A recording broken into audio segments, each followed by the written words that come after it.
Om Bhadram Karnebhih Shriniyaama Devaah Bhadram Pashyemakshabhir Yajatraah Sthirairangai Stushtvagam Sastanubhih Vyashema Devahitai Yadayuh Swasti na Indro Vruddhashravah Swasti nः Pusha Vishvavedaः Swasti nastarkshyo Arishtanemiः Swasti no Brihaspatirdadhatu Om Shanti Shanti Shantihi Om Sahana Vavatu Sahanau Bhunaktu Saha Viryam Karavavahai Tejasvinavadhitamastu ma vidvishavahai.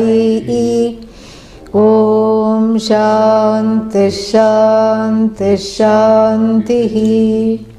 And let us chant from the beginning.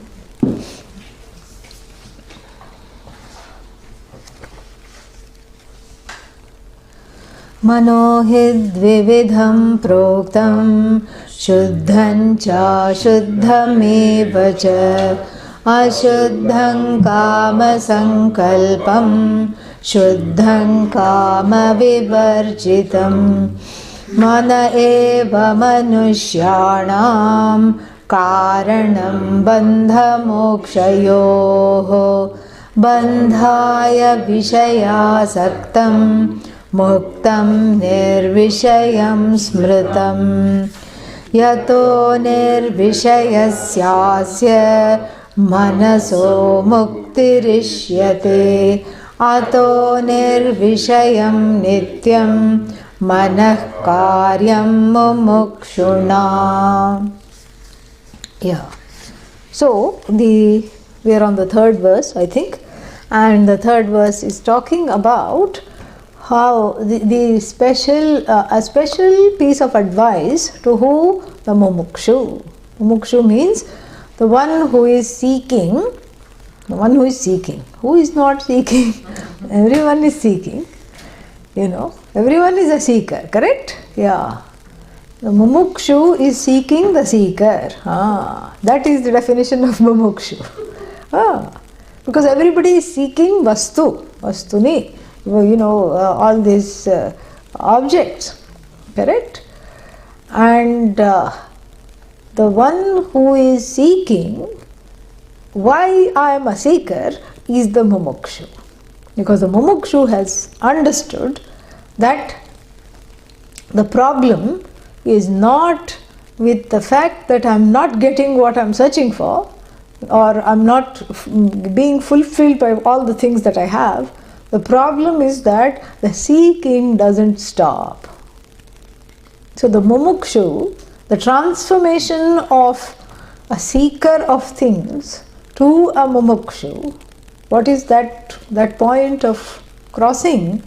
That point of crossing over to the side of the seeker of freedom is to stop seeking infinitely and seek instead the infinite. That is what the whole thing is. That is how it is, because otherwise, because the mumukshu has understood this because of being with a teacher, because of their own vichara, and their own understanding, and some, punya working overtime, all those reasons, they have understood a fact. And what is that fact? That, this seeking is constant. The seeking is constant. It's not the outcome of the search is not the cause of unhappiness, that I'm constantly disappointed or whatever because I'm not getting what I want. So the outcome of the search, whether I get the object or not, is inconsequential. What is important is that I seem to be a permanent seeker. So instead of seeking the things that make this seeker go away, I seek the seeker. So it's a different kind of a quest. And the Kena Upanishad sums it beautifully. Ihaiva ched avedit. Avedit knows. When ihaiva, asmin janmani, asmin dehe, in this body, in this mad mind, and in this life. Ihaiva chet means a big if. If the person knows, in this life itself, in this body itself, Sharira vimokshanat prak, before the dropping of this body, if the person knows, atha satyam asti, then that person's life is said to have been fruitful. And then of course the Upanishad loves to do the opposite scenario.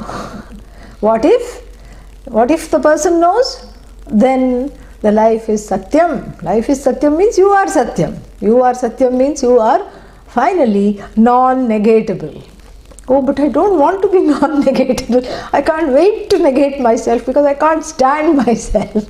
Now that which you cannot stand, is negated. Correct. And you are revealed to be that which you want to be, which will never come to an end, which is non-negatable. Oh, then it's okay. So that is one meaning of Satyam. Other meaning of Satyam is also, it's kind of a little bit of a, what's the word for it? A play on the word, in the sense of the one who is worthy of the existence. Yeah, Satyam.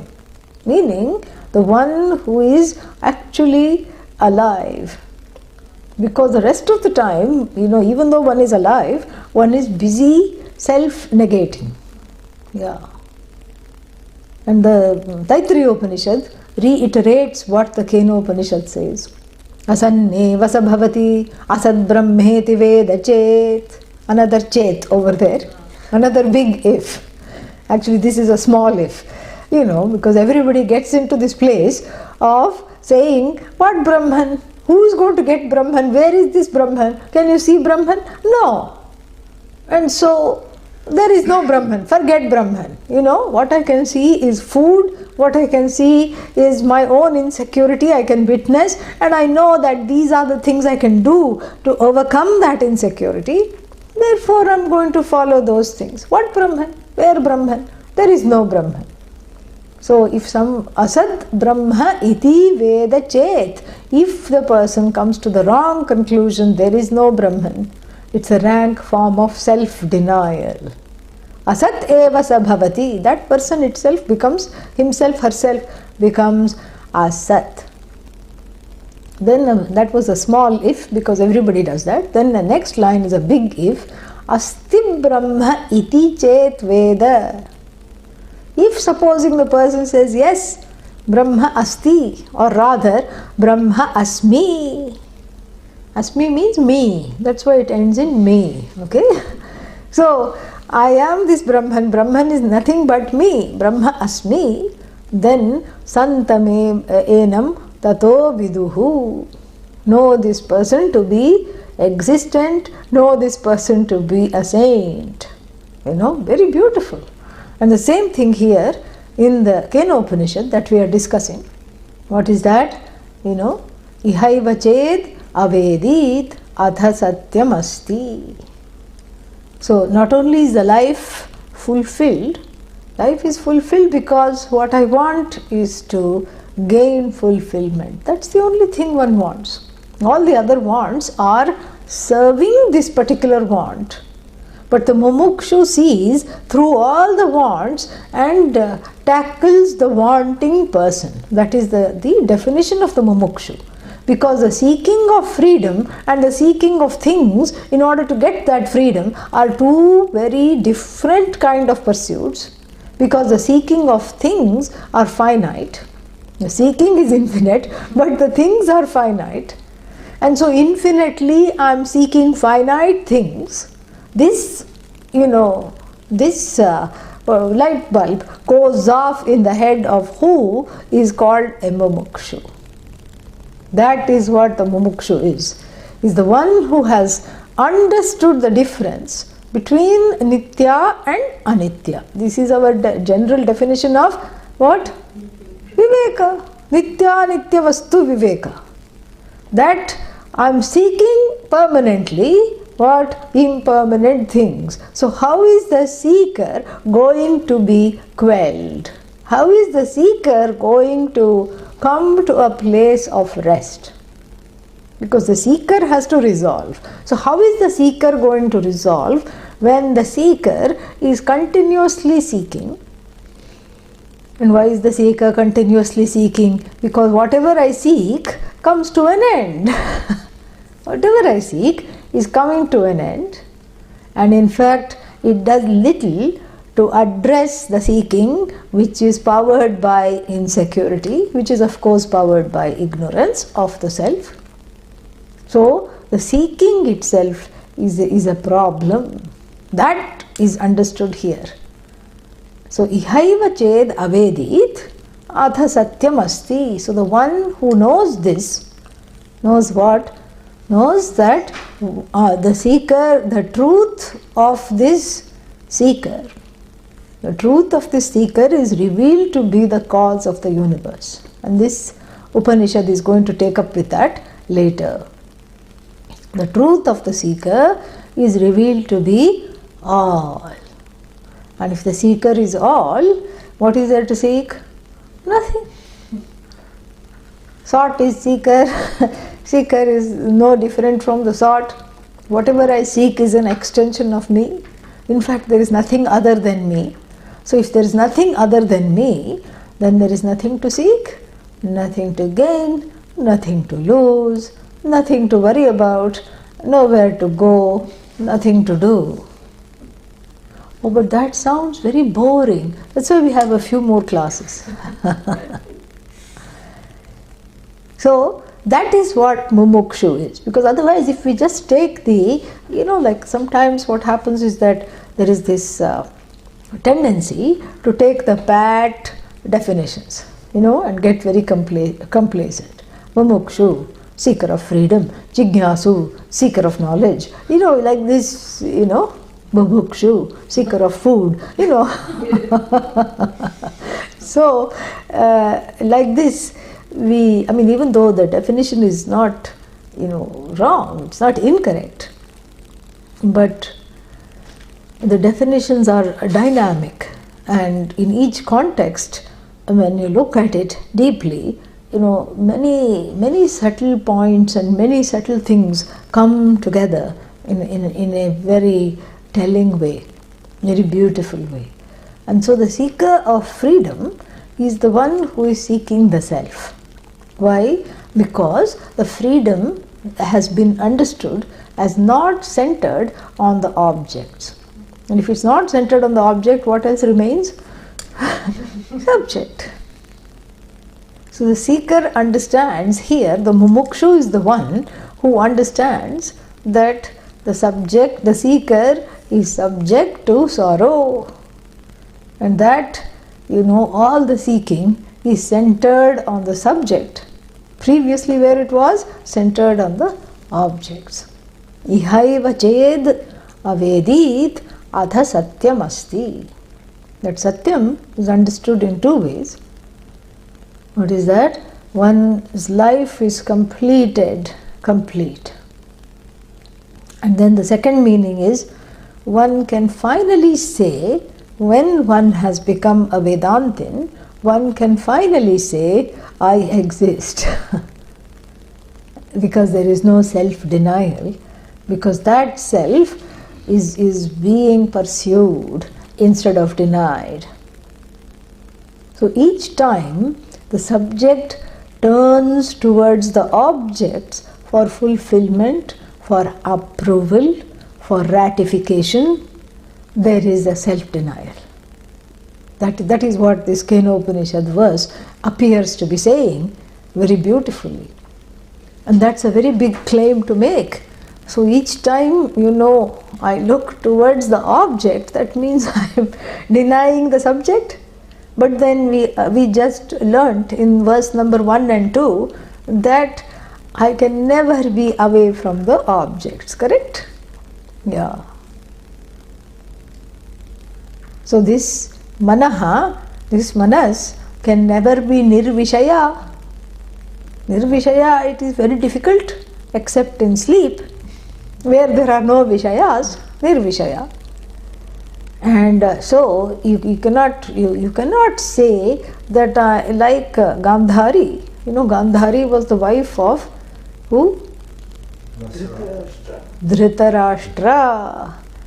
Dhritarashtra was blind by birth, and then he got married to Gandhari, woman from the present day Kandahar, Afghanistani woman. Yeah, Gandhari was from present day Afghanistan.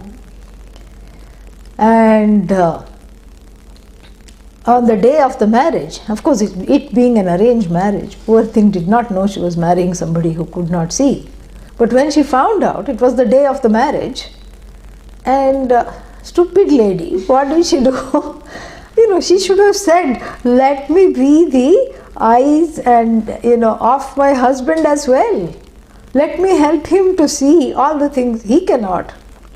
That stupid woman asked for one big patti, one bandage, and she bandaged her eyes, for the rest of her life. And not content with that, proceeded to have 101 children. Neither parent is making eye contact with these children. They grow up like wild seed, villainous from childhood. Sociopaths and psychopaths, all. See, this is all, psychology in the Mahabharata. Mahabharata is wonderful. Because very basic psychology is that you have to look into the eyes of the child. And of course, father cannot prevent it, blind by birth. At least the mother should have been there. She also tied one patti and sat like that. And so, so going inward doesn't mean like Gandhari, one is tying one, bandage and stopping looking at the objects. Because guess what? The objects, where are they? Yeah, the objects are already loaded. What one sees outside is a trigger. It stimulates the want that is already there. It's like Pavlov's dog. It hears the bell and the saliva comes from within. Because it remembers that the last time the bell rang, what happened? Something wonderful happened, where the taste buds were satisfied, where a big bowl of food magically appeared. And so on cue, any time anything rings, doorbell, oven bell, alarm clock, the dog starts to salivate. Correct? So the saliva is not because of the food, because the food is yet to come. This itself is this experiment, they didn't understand that it will have a lot of Vedantic implications. So the saliva is not for the food. The saliva is in anticipation of the remembered food. Think about that. So the excitement for the objects is not for the objects really. It is because of, is even before the object comes into picture, that memory of that want for that particular object is activated. And so the memory of the object is also activated. And as a result, all 7 billion people, in the world are drooling constantly, for something or the other. Except the one who has become a mumukshu. Manushyanam sahasreshu kaschidyatati siddhaye. Which Upanishad? Bhagavad Gita. Bhagavad Gita, not 15th chapter, 7th chapter. Sahasreshu, among thousands, one person for this knowledge, strives. Yatatam api siddhanam kaschin mam vetti sarvashaha. And among all the striving people for this, among all the mumukshus, one alone gains me tattvataha, completely, understands me Tattvataha means as the truth of oneself. So here, the first two mantras in this Upanishad are talking about the vagaries of this mind, the mind that is constantly catching on to objects. But those objects are where the objects are already in the mind. In fact, the whole Jagat is in the mind. There is nothing outside. What is there outside? Even space is in the mind. That's why I feel, spaced out sometimes. Space is in the mind. That's why I feel I don't have enough space. Space is in the mind. Time is in the mind. When is this class going to be over? When is... I think 15 minutes have elapsed. See, it's in the mind. No, one has not even looked at the clock. Space is in the mind, time is in the mind, and all the objects is in the mind. And the Jagat, the entire Jagat is in the mind. You mean to say there is nothing outside, not even this very delicious mango? No, except for the mango, everything else is in the mind. So, it's not some kind of a solipsism or saying everything, is in the mind. But ultimately, that is the truth. Even though we accept Vyavaharika reality is not dismissed by taking down the Jagat. In fact, it is dismissed by understanding its truth. So the Jagat doesn't have to be taken down because it's never erected to begin with. That is what the whole thing is. And Adi Shankara says, Jagataha, Jagat, Vismriti Prayaha. Vismriti Prayaha means it is best forgotten. it is forgotten. Because what Jagat? Where Jagat? When you are sleeping, is there a Jagat? What Jagat? You don't know that you have a body. You don't know that there are other bodies. You don't know whether you are screaming, laughing, talking, or snoring. You don't know anything. You don't even know you are on a bed. In your particular hometown, in this bedroom, you don't know anything. What Jagat? There is no Jagat in sleep. In the dream, there is a subjective Jagat of my own making. In waking alone, I have to deal with this thing called the Jagat. Correct? In the rest of the two states, there is no Jagat. What Jagat? In the dream, there is a remembered vestiges.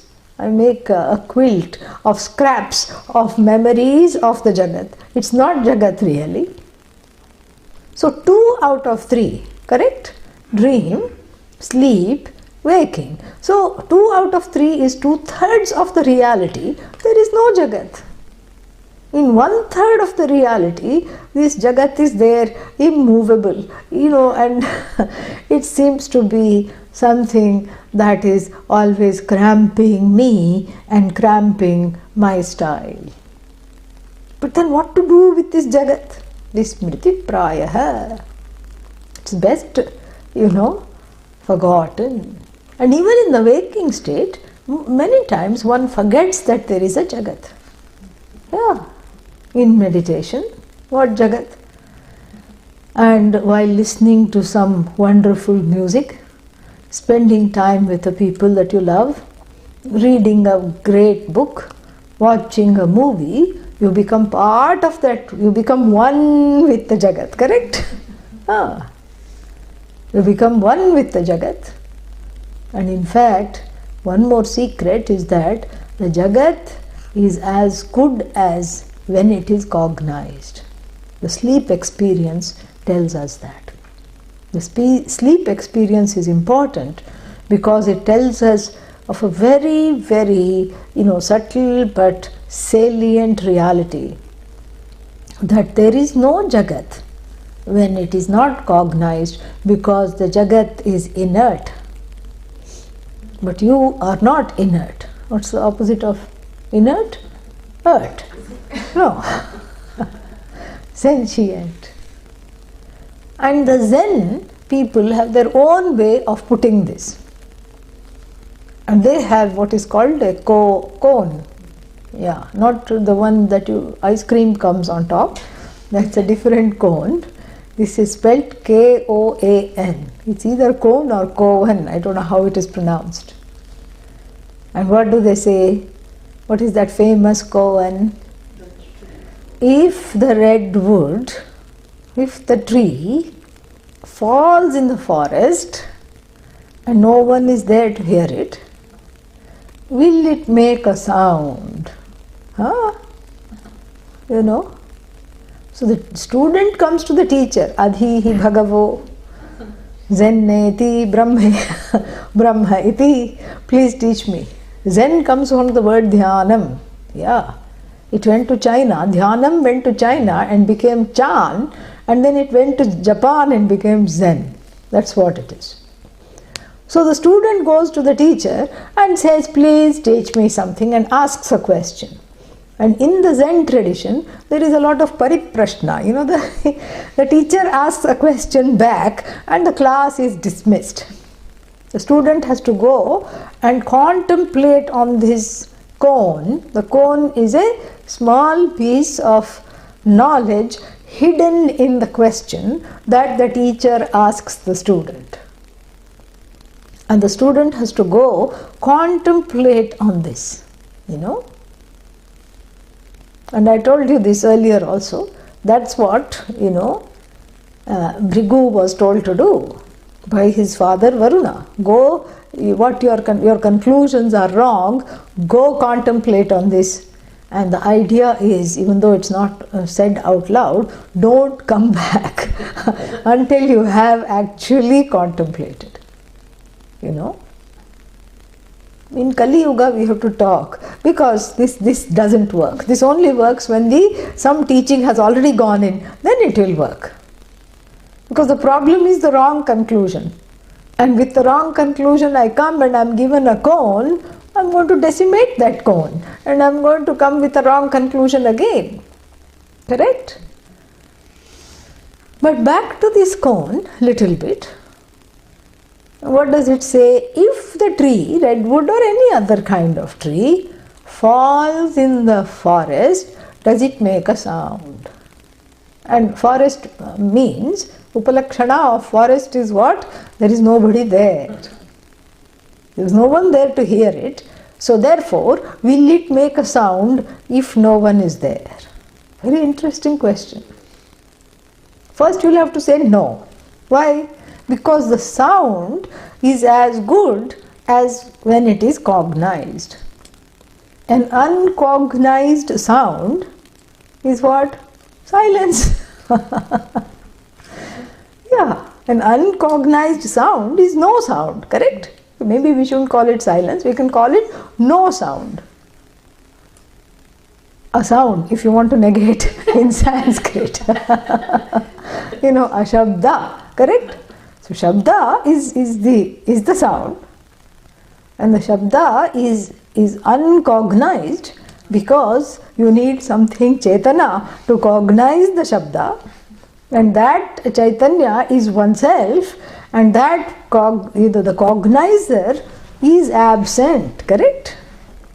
If the cognizer is absent, will there be a sound? So the first answer is no, because there is no cognizer. What is the second answer? You can also say yes.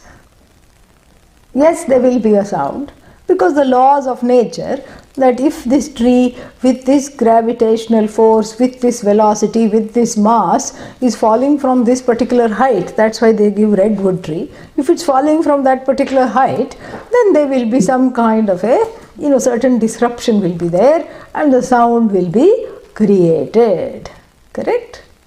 So, like that, this is why it's a cone, because it's plays upon this paradoxy. But then again, if there is nobody to cognize that sound, can it even be called a sound? Is the Big Bang a sound? And does it even matter ultimately? Correct? Big Bang, small bang, does it even matter? And so the Jagat is Vismriti Prayaha. And this I have to keep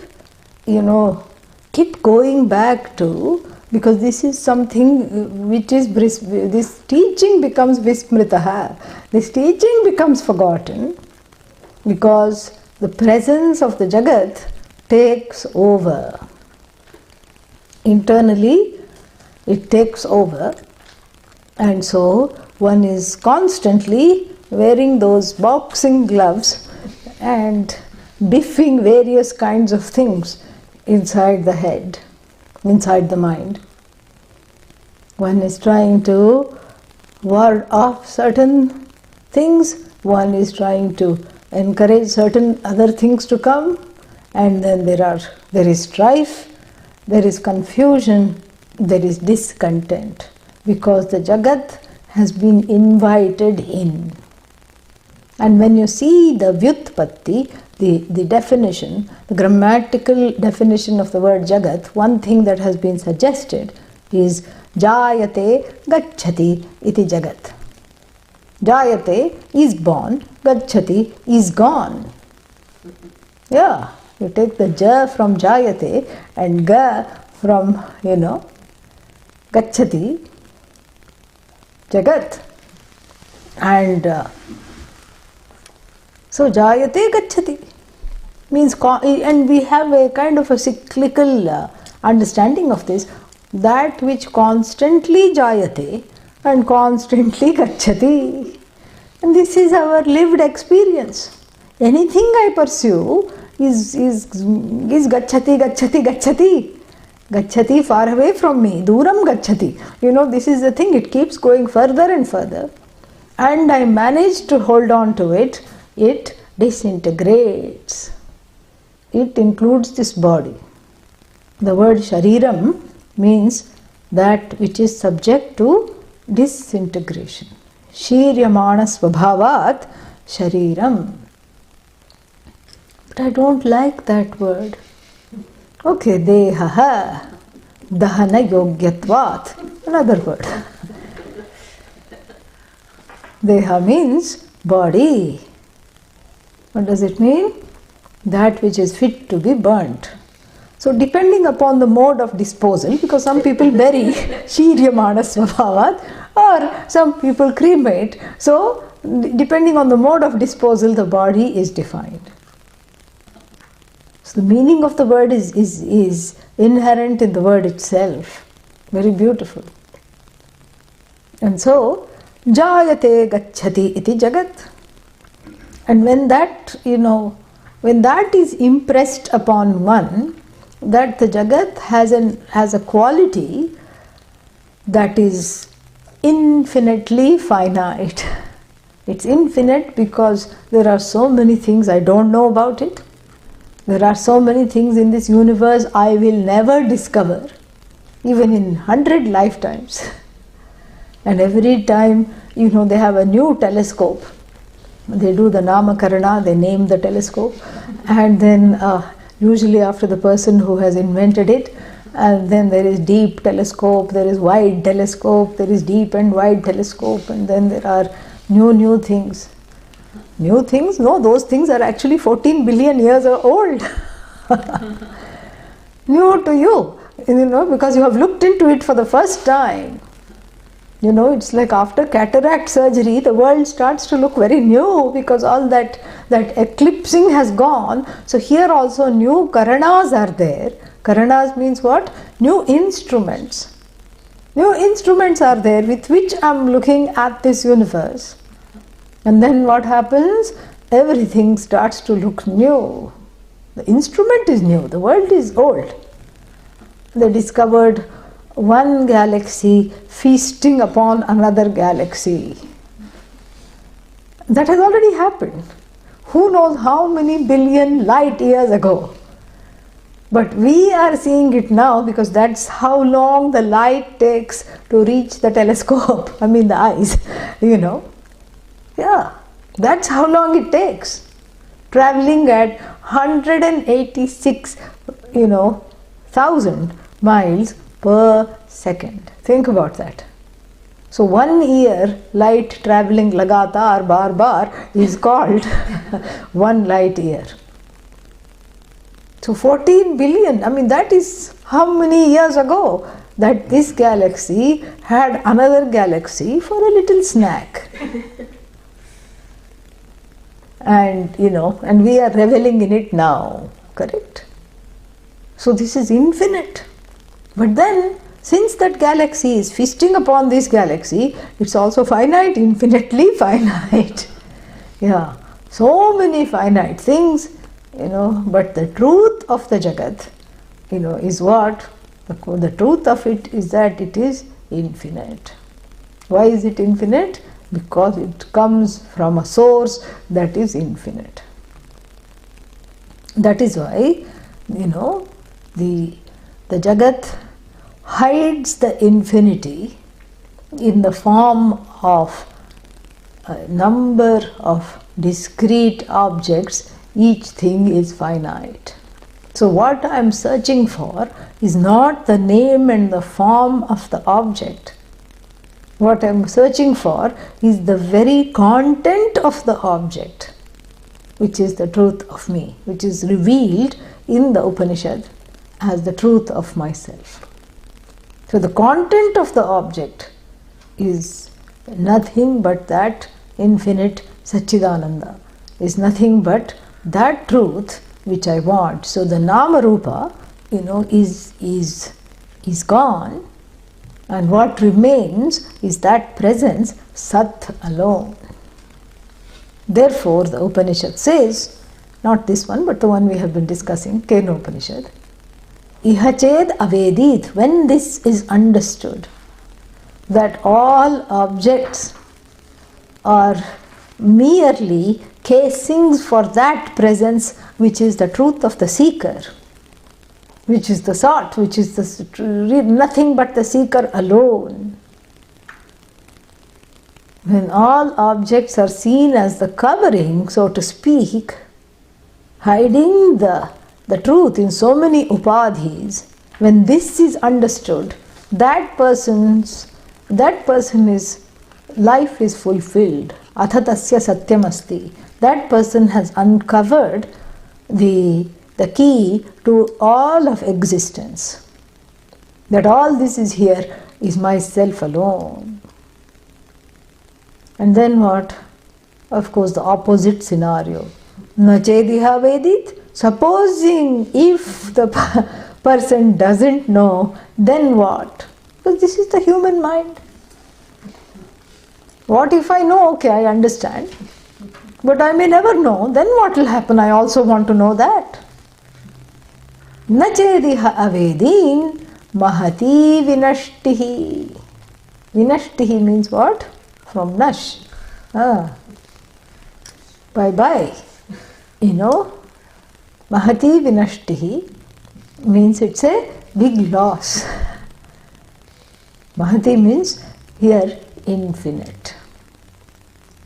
Not knowing the infinite as myself is an infinite loss, which makes me into an infinite seeker instead of the seeker of the infinite. Why are we saying all this? To explain the word mumukshu.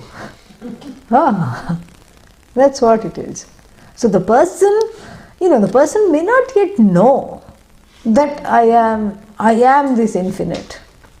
Infinite oham. The person may not know. Person may not completely understand that yet. But the person is committed to understanding that.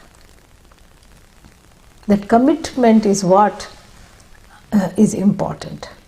And in the Hindu tradition, life is all about commitment. Brahmacharya, commitment. Commitment to studies. Because this commitment, this series of commitments, is what keeps the person sane. Otherwise, an uncommitted life is a life full of, what is that, needless options, where the options are so many that one gets lost in the woods of all these choices, useless choices. And so therefore the commitment is very important. Right from the beginning, what is the goal? Up to 7 or 8 years old, the child is left free to sleep when it wants, to eat when it wants, to play when it wants, to, do whatever it wants.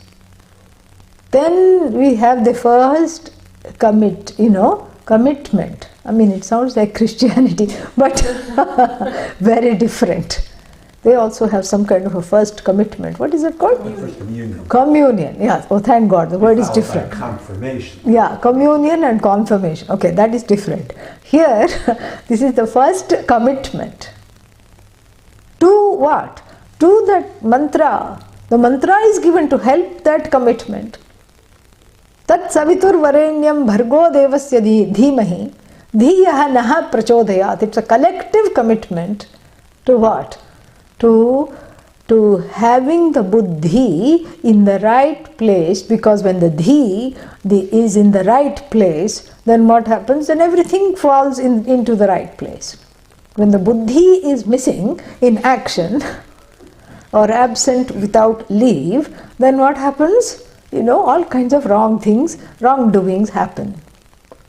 Even in meditation, we are told to concentrate upon the spaces between the chant. You can try that tonight. Spaces between the chant we concentrate on, because that is where the mischief happens. Because when I am saying Om Namah Shivaya, no mischief, because I am engaged in saying Om Namah Shivaya. Om Namah Shivaya. What is the next thought? Om Namah Shivaya. What is the next thought? Om Namah Shivaya. What is the next thought? Om Namah Shivaya. What is the next thought? No, is anything happening? How long have I been meditating? And then what do you have to do? Om Namah Shivaya. You have to bring back the mind. Yato yato nischarati. Each time it goes away, you have to bring it back. That is what is called meditation. Otherwise, it's not meditation. Dhyanam means repeatedly running after the mind as though it's a 2-year-old running into the road. And, and so the mind has to be brought back, so that it doesn't become roadkill, so the mind has to be brought back repeatedly and, tethered to the mantra. And where does the distraction take place? The distraction doesn't take place when Om Namah Shivaya is being enunciated. And the distraction also doesn't take place when the next Om Namah Shivaya is being enunciated. In between two Om Namah Shivayas, what is there? A millisecond, a nanosecond, a picosecond. It's so small. But the mind is very, very, resourceful. It makes that into an eternity. And then in that time, it replaces Om Namah Shivaya with all kinds of concerns, fears, insecurities, everything. It can have a series of thoughts in that nanosecond. Amazing. That is what, the mind is. So, therefore, here, in the Bhagavad Gita, the injunction that is given is Yato yato nischarati. Just like each time it goes out to graze in the pastures of various thoughts, you keep bringing it back, tie it to the mantra, and then it will remain. And so, when does the distraction take place? In between two things, correct? In between two thoughts, in between two activities, in between two commitments. And so therefore, the life is all about commitment. The whole Hindu life is about commitment. Brahmacharya, the first commitment is to what? Is to keeping, the buddhi in a good place, is asking for the prayer. The prayer The mantra is asking for the buddhi to be in the right place. And when it's in the right place, what does it do? It is receptive to the right ways of action, so that the buddhi is in the right place at the right time. And in this whole, what's it called, ceremony called Diksha, Brahmacharya Diksha, the child now is no longer seen as a child. The child has become a student, committing himself, herself to the study of the Vedas. And as a student, the child makes certain promises. And the Guru will say, you must not sleep in the afternoon. Badham, okay. You must not eat in between the meals. Badham. And because it's all not about trying to control the child, it's giving direction to the life. So this is Brahmacharya from age 8 or 9 to 24. This is what we know from the Vedas, because Shvetu comes home. Shvetu comes home when he is 24 years old from the Gurukula. Correct? And then what? Then the next commitment. What is the second commitment? Marriage. Grihastha-ashrama. And that commitment is to be able to grow together, so that one is not just permanently vacillating in between partners, in between occupations, in between all these things. So one is committed. Brahmacharya, then Grihastha-ashrama, so commitment to leading a life of the householder, which comes with a lot of duties. Get up at 3:30. What? Yes. To do yajna along with your spouse. And what is its name? Agnihotra. No, but I can't get up so early. Because actually the default value is Anudite Juhoti. Juhoti means offers into the fire, Anudite, before the sunrise. No, that's too much. Is there an option? Yes. Udite Juhoti. As the sun is rising, you offer into the fire. Only two options. So then there are so many duties, there are so many yajnas, bhuta yajna. You have mercy on all the beings that surround us. You put some food out for all the animals remain out. You remain in, okay? Animals and creatures. And that's why that rangoli they put on the front yard, made of, rice flour. They will eat that and then not want to come in because they're getting their food right there. All kinds of pests, etc. Pests are called bhutas here. Then atithi yajna, somebody who drops in. Atithi means tithihi na vidyate yasya. Not somebody who phones and says, I'll come to your house for lunch, dinner, no. Atithi. That's why in India, the Atithi Devo Bhava, there is another, statement. The Atithi is treated very, very well. And one is forbidden to ask, how long are you going to come for? You have to measure the suitcase with your eyes and guess. And sometimes that also will not tell, because some people like to travel with their whole household and they will bring 4-5 suitcases. This is of course before the age of airlines imposing all these restrictions. In that free time where you could, bring everything. And in India they travel by train, so you can bring more things. And in India there is something called hold all. It really holds everything. It's some kind of a military equipment where you stuff things here, there, you can put a mattress there, you can put a small child there and roll it up. No problem, it holds everything, this huge thing. Nowadays you don't see it that much. Made of some kind of burlap canvas material. So the guest has arrived with everything, Then Now also people carry these whole dolls. I have seen a few in the West, except they carry it on the back and called it a backpack, but it's the same concept. Looks like that also. And so the guest comes with what? 5-6 suitcases. And then you can try to find out. Not by saying, when are you leaving? That's a big insult you never say to somebody. Why, I have just come, I'm leaving right now, they will say. And will not visit you or your descendants for the next 7 generations. It's a big deal. So you guess from the size of the suitcase. That also doesn't yield much. Then you say, too bad you are not staying for the Kumbhabhishekam that is going to happen in our town. Oh, don't worry, I'll stay.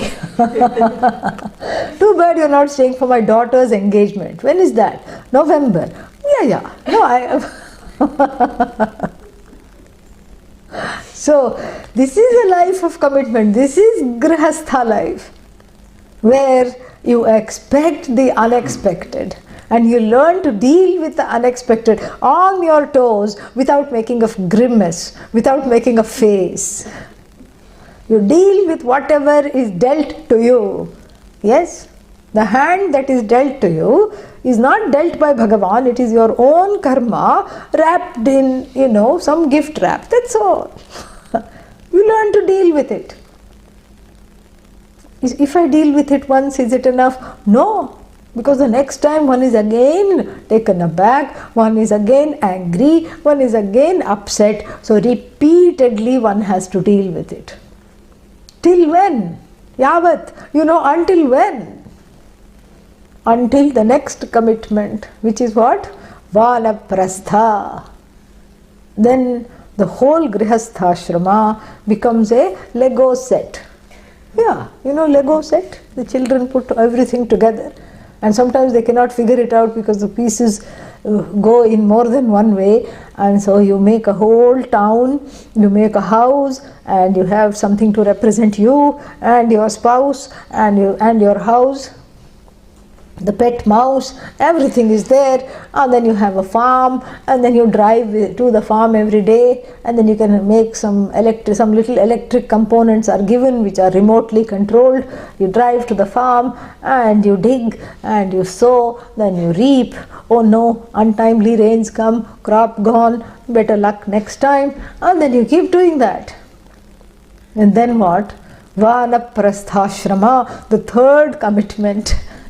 And what is that commitment? That commitment is to learn to, collapse all this, or to give this whole, playthings away. This Lego set is called Lego because you have to learn to let go. You can't say, but what about my farm? That's why it's called Lego. Yeah, you let go. You construct everything, and you cannot say, why am I constructing? I only have to let go. You construct and then you let go. You construct and then you let go.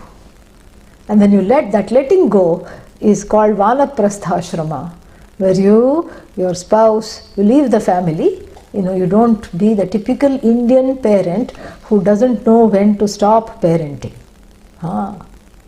The Indian parent doesn't know when to stop parenting. One man 88-year-old man came to me and said, my son is not listening to me. Can you please talk to him? And I said, my boy. He didn't say my son, my boy. I said, how old is your boy? 68. Boy has his own grandchildren. Okay?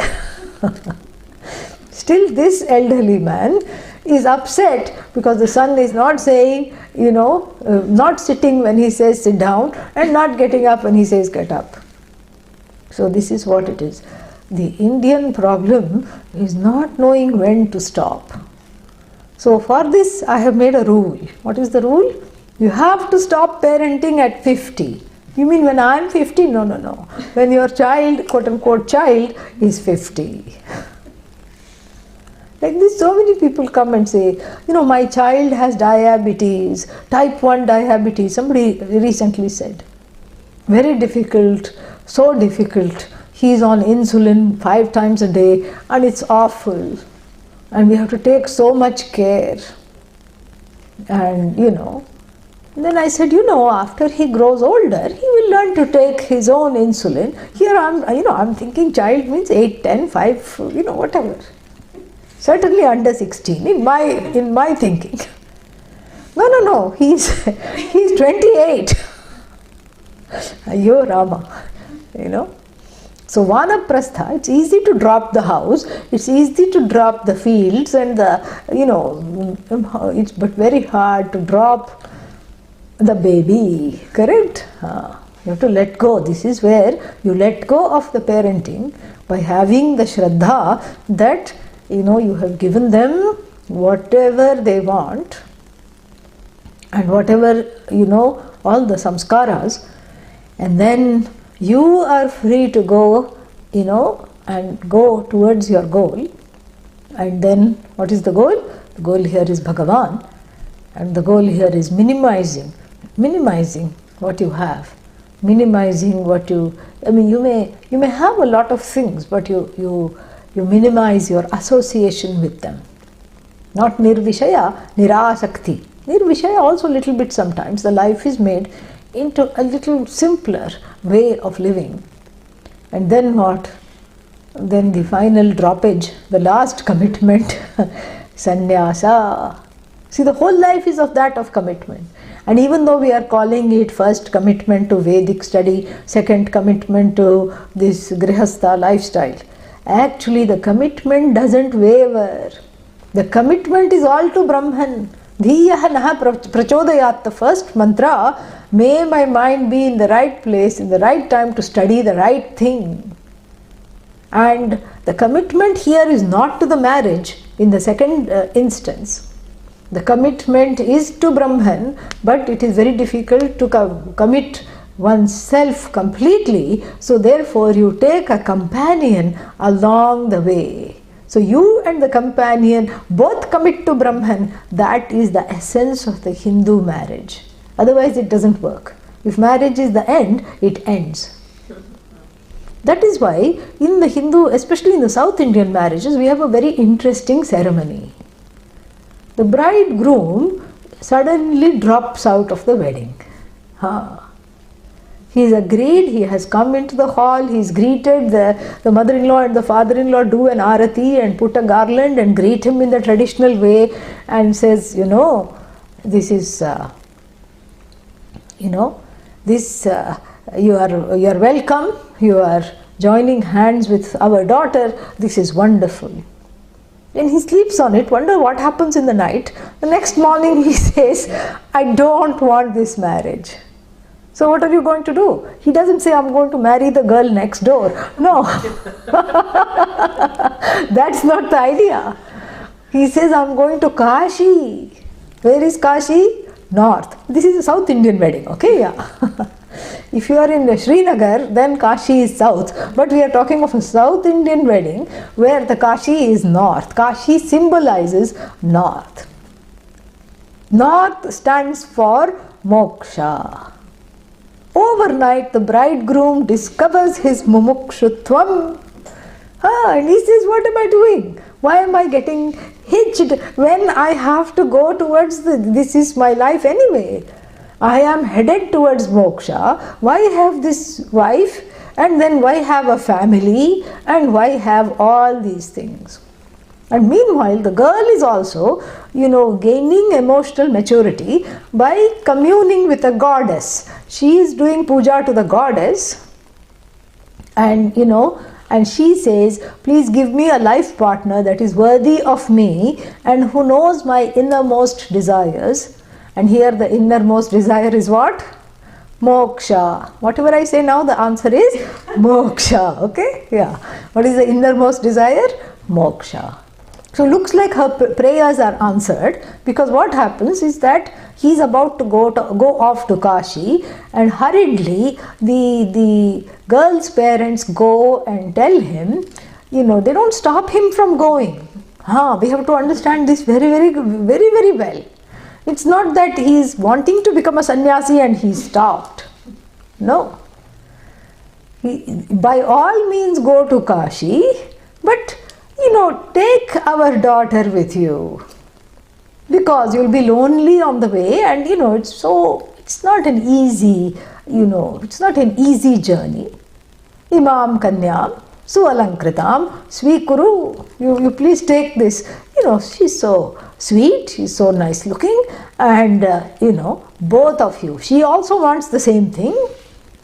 And we are not about to send her into this world alone to search for moksha. So both of you go together. Both of you grow together. That is the blessing, So even in the second commitment, what is the commitment? Moksha. And the third commitment is what? Vanaprastha, moksha. That is why I let go of this Lego set of this beautiful life I have built up. My life, my business, all these attractive things, my bank account, all these things. I have a vairagya towards all that. And then finally, sannyasa means to, drop everything, including the clothes. Then the guru calls the person back. Because in Vanaprastha, the idea is that one is studying with the teacher in the forest, one is studying Vedanta, and then fully, and then one drops even that, even the clothes that one is wearing, and one is called back by the gurus or guru or the guru's other disciples and asked to wear orange and be of service to the world. Spend your life in service, and as an example for what this ultimate commitment stands for.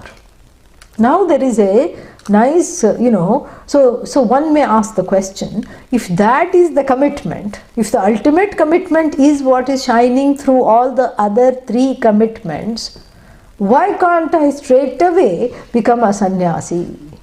Why not? The answer will be given after the break. Om Purnamadav Purnamidam Purnat Purnamudachyate Purnasya Purnamadaya Purnamevavashishyate. Om Shanti Shanti Shanti. Harihi Om Shri Gurubhyo Namaha. Harihi Om. Yeah. Short 10 minutes break, and in the break I will continue to be here. If you have any questions, you can ask. So that Kashi, that place whereby Kashi, yes. in a way you don't return? No, yeah, sometimes people go there and don't return. Yeah.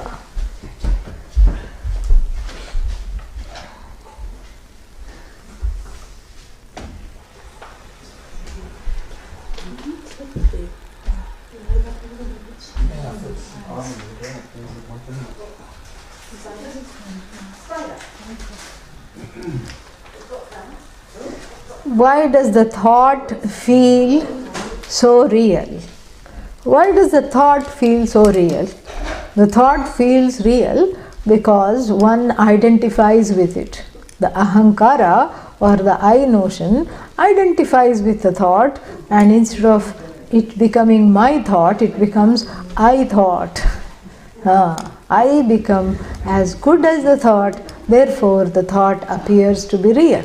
That's the first question. Second question is, what is the appropriate age for Vanaprastha? Whenever you think it is appropriate, really. So, in other words, if your children are educated, that is appropriate. Previously, a generation ago, they would wait for the children, the offspring to get married, but that is happening less and less. So once they are educated and they are on their own, then that is the appropriate age for Vanaprastha. And then, what is that? Yeah, how can Vanaprastha unfold in these times? That's a good question, because there is no vana, there is no forest to repair to, and so what we say, the same question Vikram is asking and Nandini is also asking, what does Vanaprastha look like right now when there are no forests, when there is deforestation? How do I repair to the forest? Well, you make your house into the same kind of idea as the forest. Plants are all over your Yeah, you repair to a slightly wooded area. If that is not possible, get an apartment on the outskirts of town. Get a small apartment that is easy to maintain. It should not take more than 1 hour to clean it. It should in fact take less, and it should have it should not be high maintenance, and it should be simple so that you can just spend your time in study rather than trying to think about the internal decor and all those things. Okay.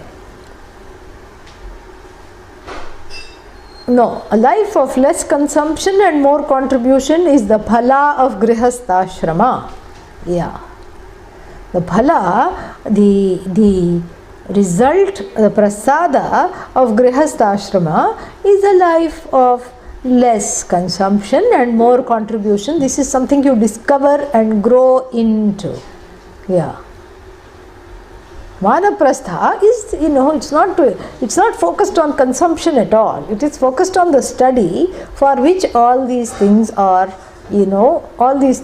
kept in mind and put together. And Solveig says, people often ask, or rather state, Vedanta and Bhakti are not going together. I do not understand but cannot explain in a convincing way. Why should I say why would I suggest it is one and the same? Can I say it is one and the same? You might help. Bhakti is a preparation for self-knowledge.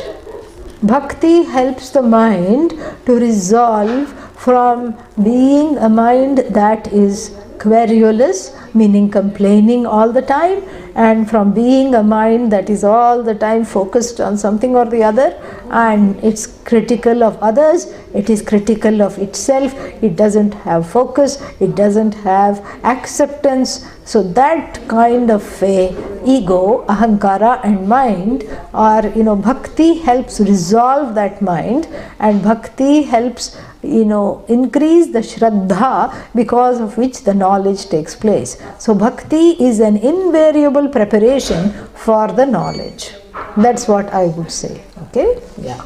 Bhakti cannot give rise to the knowledge because bhakti just resolves the mind, and then the teaching is what removes all the difficulties, and one discovers the truth of oneself. During Vanaprastha, one cannot be working full time for a livelihood. Well, traditionally and technically, yes. But right now what you can do is be a karma yogi. That is a Vanaprastha wannabe. That is a Vanaprastha in preparation. The one who prepares for Vanaprastha is Karma Yogi. So you can be a Karma Yogi, meaning have the attitude of the Vanaprasthi within you, and then continue to be working while knowing that all this is coming from Ishvara, and whatever is coming as a result of the livelihood is also a gift of Ishvara, and you dedicate your own actions to Ishvara. This is what the whole thing is. Okay? Yeah. Can I observe an hour or two of silence during my activities where I keep quiet and do mananam? Will this prepare me for Vanaprastha? Absolutely. Wonderful.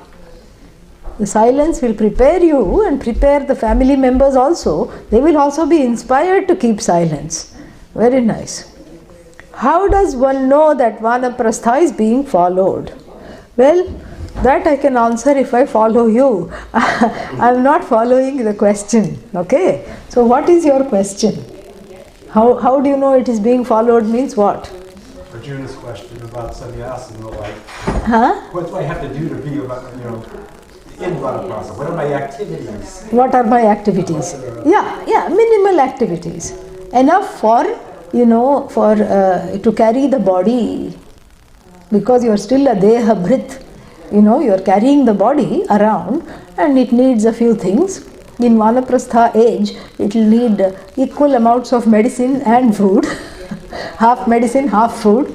sometimes 3/4 pills, potions and lotions, and 1/4 food. So you're taking care of the body and you're taking care of the studies. You're mostly spending the life in study. That is the hallmark of Vanaprastha.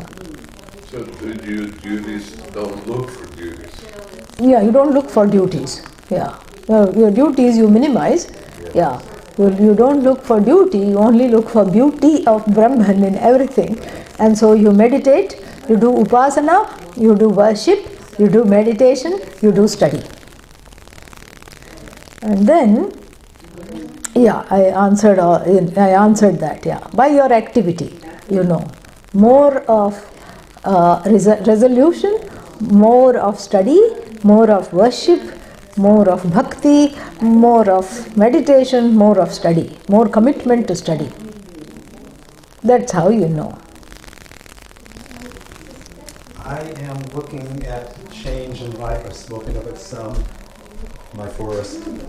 I'm wondering to what extent in this stage, to what extent the letting go, giving up, dropping of the familiar securities of Grihastha, to what extent that surrendering to insecurity is a part of or useful or not. Yeah, it is useful because sometimes one gives up, kicking and screaming. Some things drop away on their own, and sometimes one gives up kicking and screaming. And if one is been studying Vedanta like you have, and you're aware that there are insecurities and I'm going to give them up through giving up these objects, it's a good exercise. It's not a bad thing, but it has to be done pragmatically. It's not that you may own many things, but are you possessed by them? That's the thing. So the cord that is cut is not between you and objects, but between the mind's or the ahankara's ownership of those objects as necessary for security. So it is not making your life nirvishaya, it is making your life nirasaktihi, where that asakti for those things which previously held you in a certain kind of a cocoon, that asakti is dropped, the dependence is dropped. Yeah. Sometimes you can't drop the dependence without actually dropping the things, but most of the times you can by going into the study more. So focus on the study so that all the things take care of themselves. You may be having so many things, but you don't have a sense of possession. I am actually in the process of divesting of things, stuff that's in the closet, of which in our household we do not have a lot. Yes. But I'm looking at the more subtle ways of, if I go where there's no language, I've lost the subtleties of communications. Where's the bathroom? Okay, yes. I can handle. But I have to give up any attachment notions. To being able to be smart and share with you. Right. I can say, hey, I know this and that. It's all gone if I can't yes. speak. That's right. And, so I look at that as an opportunity. Yes, exactly. Yeah. But nonetheless, as involving a real surrender to insecurity. Right. That's wonderful. But I will modulate that a little more, modify that a little more. I will say that you are only as though insecure. You don't have any insecurities. And thus, unlike will not take the advice of friends who say, go check it out first before you decide. Mm-hmm. No, I'm just deciding. Yeah, that's good. That's how one meets a teacher. You don't you don't Google the teacher. I mean, even if you Google, it's okay. Google is there, you can Google. And but in the traditional times, you did not, Google the teacher. I'm saying that traditionally, how you met the teacher was not through Google and not through Twitter, and not through Facebook, and all the social media. It was face-to-face meeting. And sometimes teachers were all along. The closed, when I opened, so to speak, the teacher took place. So like that, and discover